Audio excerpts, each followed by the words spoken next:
Hello guys, once again welcome to Star Education. Yesterday we have read class 10 chapter till here. So today we are going to start from this para. Chapter's name is A Letter to God.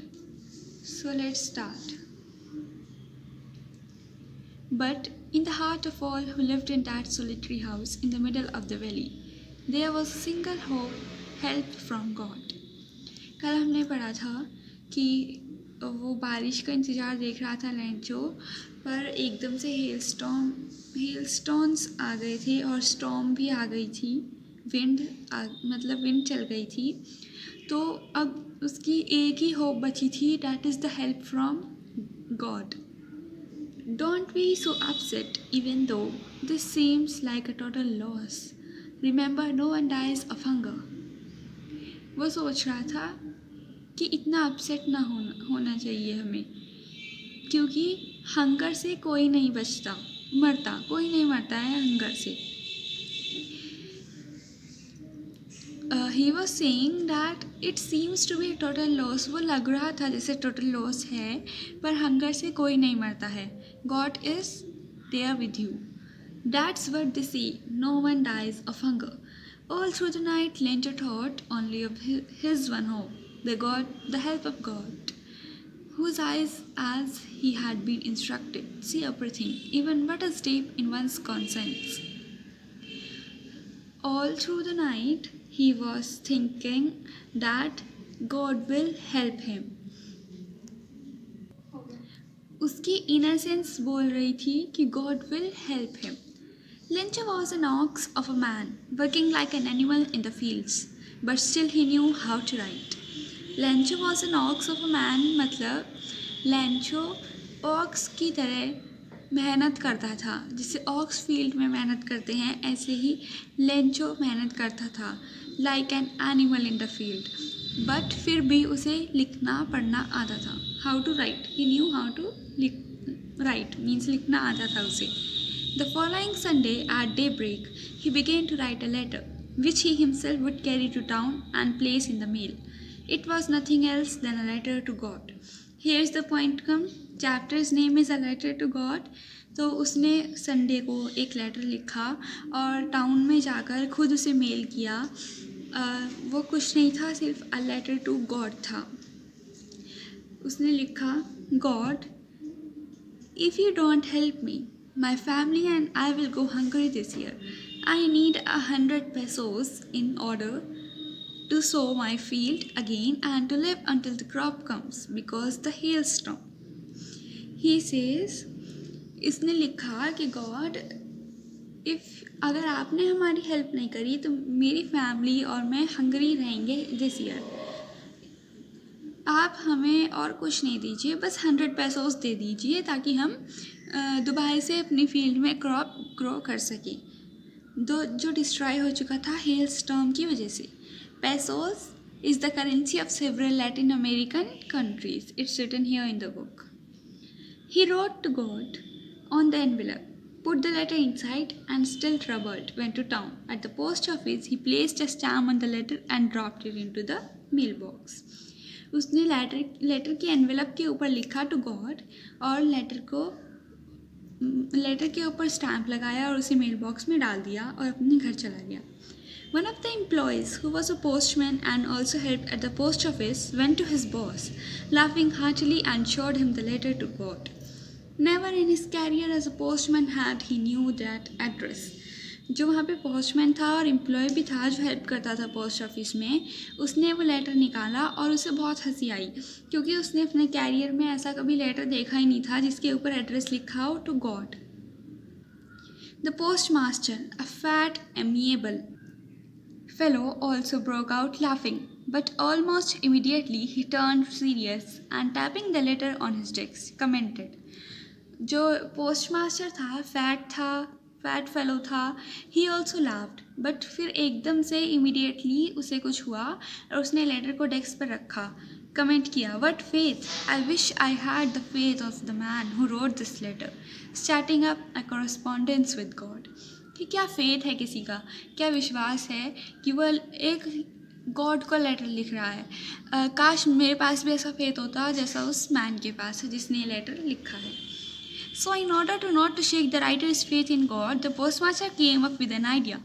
Answer the letter. तो जब postmaster ने उसका letter पढ़ा तो वो Lencho का faith नहीं break करना चाहते थे गॉड में, तो उन्होंने एक आइडिया सोचा। वो बोले कि we will also write answer this letter, we will answer this letter. But when he opened it, it was evident that to answer it he needed something more than goodwill, ink and paper. जब उन्होंने letter को खोला और पढ़ा तो उन्हें पता चला कि सिर्फ इंक और पेपर नहीं चाहिए उन्हें इस लेटर को आंसर करने के लिए, but they need some money too, because Lencho ने आस्क किए थे गॉड से 100 pesos for his help. But he stuck to his resolution. Resolution means determination. Letter खोलने के बाद भी वो अपने जो उन्होंने सोचा था कि हम हेल्प करेंगे उस पर टिके रहे। और employees asked for money from his employees, अपने एम्प्लॉयज़ से मनी के लिए, उसकी लेंचो के लिए मनी की हेल्प मांगी। He himself gave part of his salary and several friends of his were obliged to give something for an act of charity. उसने पोस्टमास्टर ने अपनी भी सैलरी का कुछ पार्ट दिया और उसके फ्रेंड्स ने भी एक्ट ऑफ चैरिटी की। It was impossible for him to gather together the 100 pesos, so he was able to send the farmer only a little more than half. He put the money in an envelope, addressed to Lencho, and with it a letter containing only a single word as a signature, God. Postmaster के लिए impossible था कि वो एक साथ 100 pesos collect करे और farmer को दे, पर उसने मोर देन हाफ, मतलब 100 से, मतलब 50 से कुछ मोर मनी कलेक्ट कर लिए थे और लेंचो के एनवेलप में डाल दिए थे। और सिर्फ उस लेटर में उसने कुछ नहीं लिखा था, सिर्फ सिग्नेचर किए थे और सिग्नेचर में लिखा था God. The following Sunday, Lencho came a bit earlier than usual to ask if there was a letter for him. इस संडे को लेंचो कुछ जल्दी आ गया था ये पूछने कि उसके लिए कोई लेटर आया है क्या। It was the postman himself who handed the letter to him with the postmaster, while the postmaster, experiencing the contentment of a man who has performed a good deed, looked on from his office. Postman ने उसे खुद एक letter दे दिया और postmaster जो था वो खड़े होकर लेंचो को देख रहा था, अपने आप को सेटिस्फाई कर रहा था कि उसने एक गुड डीड की है। Contentment means satisfaction. Lencho showed not the slightest surprise on seeing the money, such was his confidence, but he became angry when he counted the money.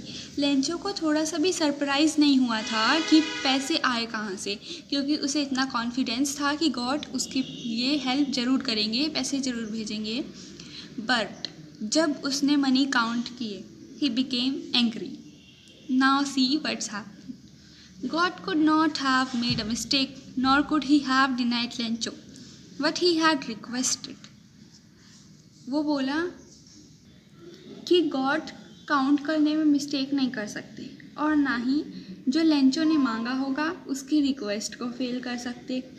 Immediately Lencho went up to the window to ask for paper and ink. On the public writing table, he started to write with much wrinkling of his brow, caused by the effort he had to make to express his ideas. When he finished, he went to the window to buy a stamp which he licked and then affixed to the envelope with a blow of fist. जैसे उसने ख़त्म किया letter लिखना, वो window पर गया दोबारा और स्टैम्प मांगा और उसे लेटर पर चिपका दिया. The moment the letter fell into the mailbox, the postmaster went to open it. जैसे ही लेटर मेल बॉक्स में गया, पोस्टमास्टर एकदम गया उसे खोलने के लिए. अब देखते हैं लेटर में क्या लिखा था. It said, God, of the money that I asked for, only 70 pesos reached me. Send me the rest since I need it very much. God, पैसों के गॉड, मैंने जो मांगे थे आपसे 100 pesos, पर उसमें से सिर्फ 70 पैसोज मेरे पास आए हैं। मुझे और भी भेज दो, since I need it very much, मुझे उनकी बहुत ज़रूरत है।